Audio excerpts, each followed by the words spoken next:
S மக்களே, இன்றைக்கி big pass முடிஞ்சது. என்ன ஆச்சுன்னு வரிசையாக பார்த்துருவோம். இன்றைக்கி மெயின் வந்து ரேங்கிங் டாஸ்க் தான். பட் அதுக்கு முன்னாடி நடந்த சம்பவங்களும் நம்ம பார்க்கணும் இல்லையா? ஸோ பார்த்துடலாம். ஸோ ஃபர்ஸ்ட் வந்து காலையிலே வந்து சாப்பிட்ற இடத்துல பார்வதிக்கும் திவாகருக்கும் சண்டை.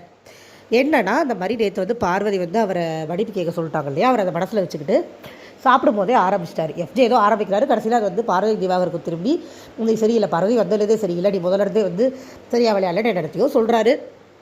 அப்புறம் என்னோடய வார்த்தையெல்லாம் நீ யூஸ் பண்ணிக்கிட்டேன், என் கிரெடிட்லாம் நீ திருடிக்கிட்டேன் அப்படிங்கிறாரு. பார்வதி பதிலுக்கு நான் ஒன்றும் பண்ணல, நீ தான் இப்படி பண்ண அப்படி பண்ண என்னமோ கத்துறாங்க. கம்ப்ளீட்லி யூஸ்லெஸ்ஸான ஒரு டாப்பிக்காக அது போச்சு. அதுக்கப்புறமா இந்த அரசவையில் வந்து உட்காடுறாங்க. 2 இது வந்து தர்பூசணி டீம் ஜெயிச்சதுனால 2 டாஸ்க்கு அவங்களுக்கு வைரக்கற்கள் தராங்க. உடனே தர்பூசணி ஓவராக கூவுது.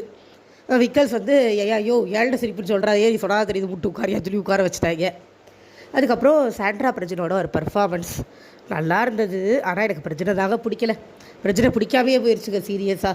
அந்த மனுஷனை எவ்வளோ ரசிச்சனோ அவ்வளோக்கு அவ்வளோ விற்கிற மாதிரி ஆயிடுச்சு. இதுக்காக தான் நம்ம ரசித்தவங்கலாம் வந்து பிக் பாஸ்க்குள்ளே வரக்கூடாதுங்கிறது. இனி பிரச்சனை பார்த்தாலே எரிச்சல் தான் வருன்ற மாதிரி ஆயிடுச்சு எனக்கு. ஏன் அப்புறம் சொல்கிறேன், இந்த ஆக்ட் வந்து நல்லா தான் இருந்தது. அந்த கண்டுகொண்டேன் சீன் ஒன்று எடுத்து பண்ணாங்க. அந்த இடத்துல அவ்வளோதான் பண்ண முடியும். ஓகேவா பண்ணாங்க, நல்லா இருந்தது. பிரஜினும் திவ்யாவும். அதுக்கப்புறமா அந்த தர்பூசணிக்கு வந்து மறுபடியும் அந்த பிரச்சனையை அரோரா எடுத்துகிட்டு வராங்க. அரோரா எடுத்துகிட்டு வரும்போது ஆல்ரெடி வந்து தர்பூசணி நிறைய அடி வாங்கிட்டதுனால இந்த தடவை பார்வதி வந்து தர்பூசணி விட்டு கொடுக்க தயாராக இல்லை.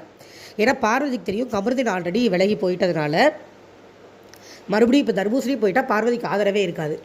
அதனால் தர்பூசணிக்கு ஆதரவாக நான் 2 பொதுவாக தான் தீர்ப்பு கொடுப்பேன், 2 பேர் வாயை ஒட்டுங்கன்னு சொல்லி சொன்ன உடனே 2 பேருமே நாங்கள் ஒட்டிக்க மாட்டோம்னு கத்துறாங்க. ஸோ அதில் வந்து டென்ஷன் ஆகி போய் சாண்ட்ரா வந்து எதிர் டீமுக்கு போயிடுறாங்க. இது ஏற்கனவே போட்ட பிளான் தான் போட்டிருக்கு சாண்ட்ரா. அப்புறம் சொல்கிறாங்க, நான் என்னை வந்து நீங்கள் தளபதி வேலையை பார்க்க விடல, அதனால் நான் வந்து எதிர் டீம் போட்டு ஏற்கனவே பிளான் பண்ணி வச்சுட்டேன் அப்படின்னு சொல்லி சொன்னாங்க.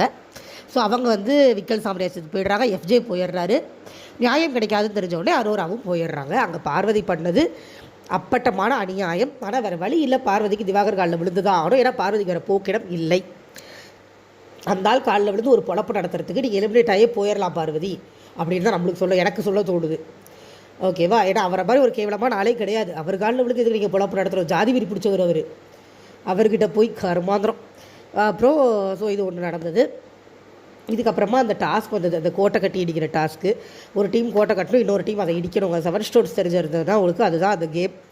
ஸோ இங்கே வந்து கனியும் சுபிக்ஷாவும் கோட்டை கட்ட, அதை சபரியும் திவாகரும் பாதுகாக்க, இடிக்க வந்தவர்கள் வினோத், அமித், கமருதீன் 3 பேருமே பயங்கர ஸ்ட்ராங் பிளேயர்ஸுங்கிறனால இடிச்சு தள்ளிட்டாங்க.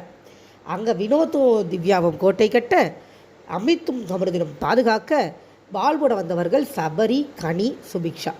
இதில் எனக்கு என்ன பொருளைனா, பிரஜினுக்கெலாம் அறிவுங்கிறது